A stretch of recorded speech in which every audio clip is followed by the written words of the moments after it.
எத்தனை ஆசைகள், எத்தனை பாசங்கள், எத்தனை சந்தோஷங்கள் இருந்தும் மொத்தமும் பொய் வேஷங்கள்.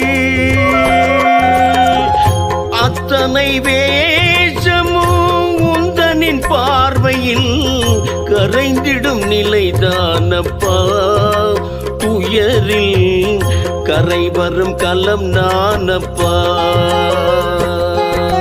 உன்னை தொழுதேன் தினமழுதேன் விழிமலராய் வேலவனே. நிம்மதி தந்திட வந்திடு வேலவா. என் மனம் வாடுதப்பா முருகா. பாடிடும் போதிலே ஓம் எனும் மந்திரம் ஆறுதல் கூறுதப்பா.